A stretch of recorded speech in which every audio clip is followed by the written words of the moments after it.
আসসালামু আলাইকুম রহমতুল্লাহ, সাল্লাতু আসসালামু আলা রাসূলিল্লাহ, রাহমাতুহু ওয়া আলা রাসূলিল কারীম, আম্মা বাদ। আউযু বিল্লাহি মিনাশ শাইতানির রাজিম। সর্বোপরি শুকর যে আল্লাহ সুবহানাহু ওয়া তাআলা আমাদেরকে ঈমানদার বানাইছেন, ঈমানের মতন দৌলত দান করছেন। এবং ভাই মেহতারামদের সুবুজুর্গ, সবচাইতে বড় যে বিষয় ঈমান আর কুফর। ঈমান কুফর এটা অনেক পার্থক্য। রাত আর দিন যেমন পার্থক্য, ঈমান এবং কুফর এটা পার্থক্য।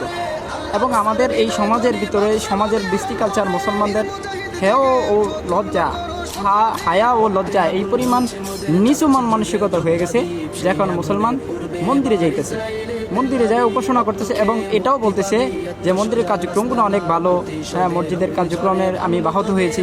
এবং আরও একজন বাড়িয়ে বলতেছে যে মুসলমানের জন্য রোজা আর হিন্দুদের জন্য পূজা এটা সমপরিমাণ। এই কথা বললে নিতান্তই তার ঈমান চলে যাবে।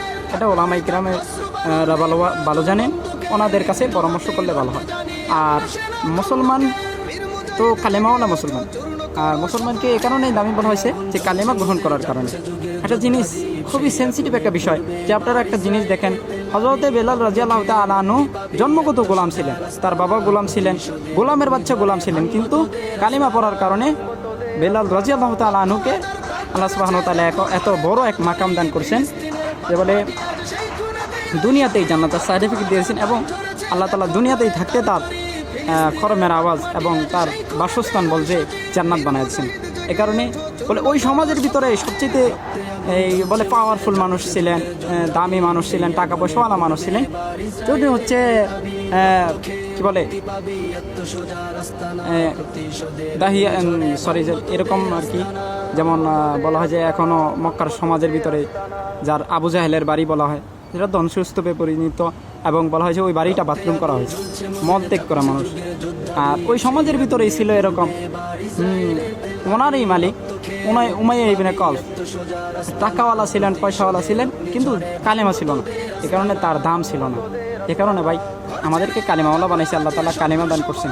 তো এই কালেমাকে কালেমা যেহেতু আমরা কালেমাওয়ালা, তো আমাদেরকে ওরকম সেন্সিটিভ বিষয় নিয়ে কথা বলতে হবে। এবং আমরা যে কথাগুলোই বলি, আমাদের এই কথাগুলো বলার দ্বারা যেন আমাদের কোনো ইমান হারা হয়ে আমরা না যাই।